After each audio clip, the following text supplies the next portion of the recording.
we're ready. Everybody ready? Oh, sorry, not yet, sorry.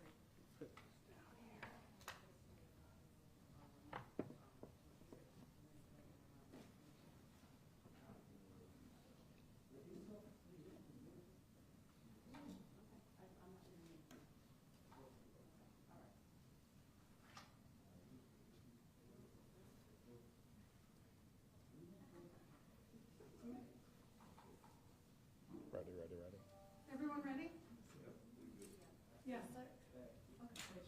All right. Good morning, everyone. I'm Pete Newsham. I'm the Chief of Police here in Prince William County.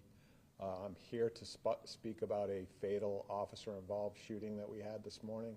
I want to start by expressing my condolences to the family of the decedent in this case. In policing, when we come to work to help people.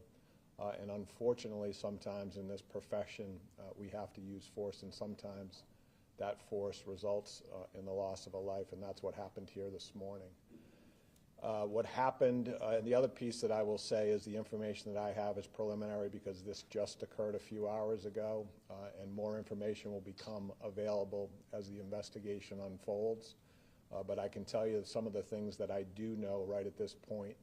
Like I said, subject to change. And so what happened is an adult white male, appears to be in his 50s, arrived here at this joint complex of the fire department and the police department. This person made their way into the rear of the fire department parking lot. One of our officers was at our gas pump, and he was alerted to the fact that this subject was in the area and he had a knife. He was armed. Our officer responded up. He was confronted by this subject with the knife. The subject advanced towards the officer, and the officer ended up discharging his firearm, striking the subject and killing him. Officers, as you can imagine, were immediately able to attempt to render aid. But unfortunately, the subject in this case was taken to a local hospital where he was pronounced. We have not yet identified the victim, so when that becomes available, we will release it.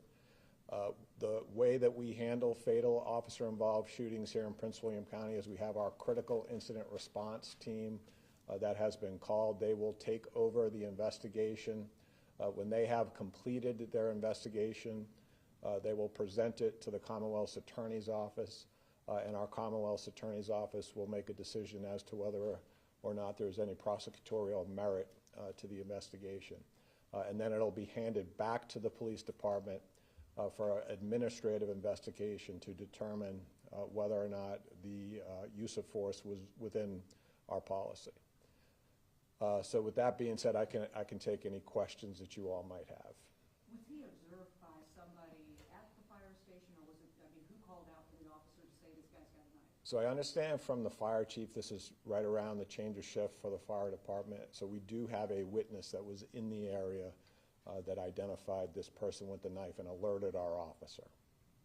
And I know you said you have not identified him yet, not publicly, but is it somebody who is known to this department? You know, but until we have a full identification, you know, in these cases we have some sense as to who we think it might be, but until that's confirmed, I'd be reluctant to say that. Do you describe this person as like a kind of a random passerby or somebody trying to burglarize, or is it like an employee from this complex? It's not an employee here, certainly not an employee. We think this person came to this location, and we don't know exactly why they came here, but then this unfortunate incident unfolded. Is there any belief that this person was suffering from a mental health issue? That would be one of the things that we will certainly look into. The preliminary information that we have indicates that this person may have been in crisis at the time. Was there any other discussion besides the command to drop the weapon? That was pretty much all that we have right now, is to drop the weapon. Is there body cam footage of any of this by any chance? There is. Okay. Will you be releasing it in any others? We will make a determination on that after the investigation is completed. Was there any opportunity to deploy a taser rather than lethal force? I do not know at this point whether or not the officer was equipped with a taser, but we can certainly answer that question as the investigation proceeds. Do you have any It's a good information question. on the officer in terms of how long he's been on force, anything like that? What's next for him? I do. It's a 2-year veteran. It's a male officer, and he will be on leave, and he will actually be responding to our resiliency center. One of the things that I did want to say in policing, and this happens with me as well, when we go out into the community, most of the time we're on high alert. We consider this place a home away from home here, and so when we're responding in here, or if we're back at the gas pump, we exhale a little bit. This is a place of safety for us. So this is very impactful for the officer that was involved, and so one of the things that we do is to ensure that he gets to go to our resiliency center, to be able to speak to somebody about the circumstance that he was just in, to ensure that he is okay. And as of this morning, as you can imagine, very shaken, but he appears to be okay. He's certainly uninjured.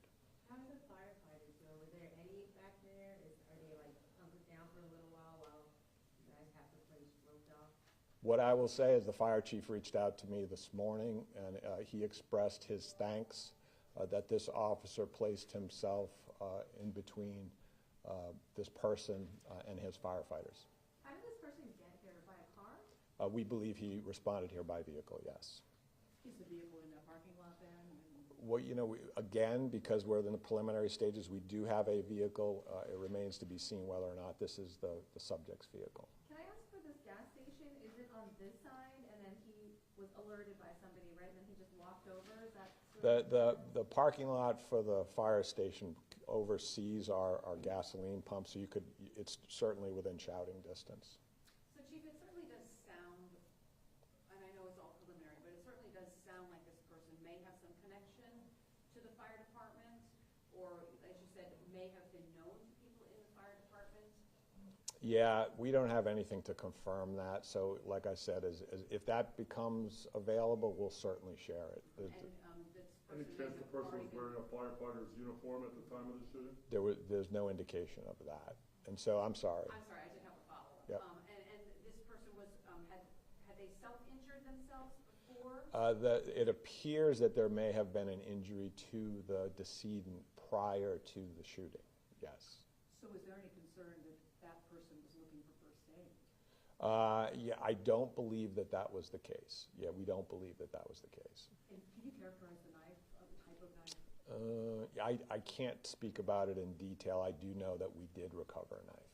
But certainly it was dark, right? So if it was dark, 5 o'clock in the morning, it's dark. That so- area has some lighting, yeah, Okay. so I wouldn't characterize it as being dark. Okay, good to know. So Yeah. do you walk over from this gas, is there direct access from the gas station to the fire You department? can get up there readily, easily, yes.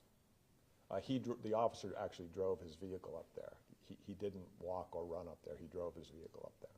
Okay, so the officer was at the gas pump at end of shift. right? Again, I'm getting into probably a little bit too much detail than I can confirm. My understanding, he was in the area of the gas pump, was alerted that this person had come with a knife and then went up there in his vehicle. I do know that. Got out of his vehicle, and then there was a confrontation. So who alerted it? Was it the fire department personnel? We have a witness who alerted him, and we're not going to identify a witness in a case like this. Chief, can you give us a sense of the timeline from first contact to the actual shooting? I don't know exactly at what point the officer was alerted, but I can tell you I have heard the radio calls, and it happened in a very, very short amount of time. It was very quick. Like 10 minutes? No, not 10 minutes. Shorter than that, I can say with some degree of certainty, but I don't want to get into too many specifics because it's preliminary. Was there any de-escalation or perhaps, stepping back away from him when they saw the knife? There was a retreat by the officer, an initial retreat, a backing up, and there was certainly commands by the officer to drop the knife.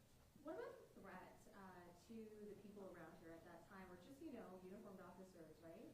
Yeah, well, certainly it's a threatening behavior whenever somebody is armed and they're walking towards human beings. It's a threat that we're very concerned about. So thankfully, we had an officer here who could respond to that threat and mitigate it as quickly as possible.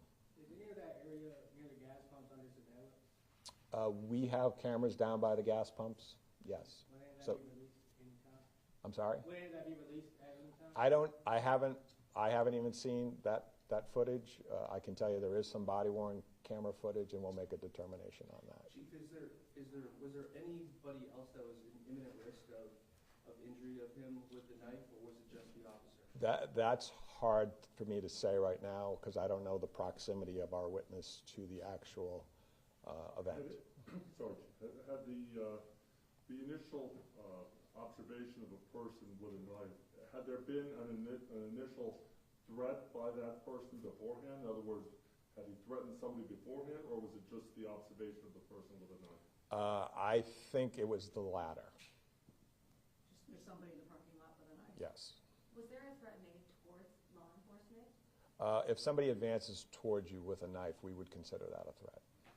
You mentioned it was around shift change. What is shift change? For the fire department, I do not know. Oh, but Yeah. you were referencing it was their shift change? Yes, that's what the fire chief relayed to me. It's right around their shift change. And so he was thankful that the officer, like I said, stood between his folks and this person who was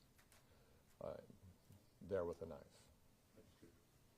Thank you all very much. Can you tell us how close he was to the fire station, this individual? It's right in the back lot of the fire station, so it's I would characterize it as relatively close. Like, and do you have an estimate of feet or anything? I don't have that. Is that But lot if you guys can take a look at the parking lot back there. And so the way it'll work is we will have to do, obviously, crime scene collection. That'll be done by the critical incident response team.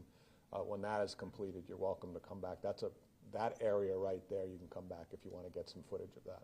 So he was outside of his vehicle, the individual was outside of his vehicle. Was he running? Was he saying anything? Can you describe the threatening behavior he was just? He was advancing towards the officer at the time the shots were fired. Like walking, Yeah. running, yelling?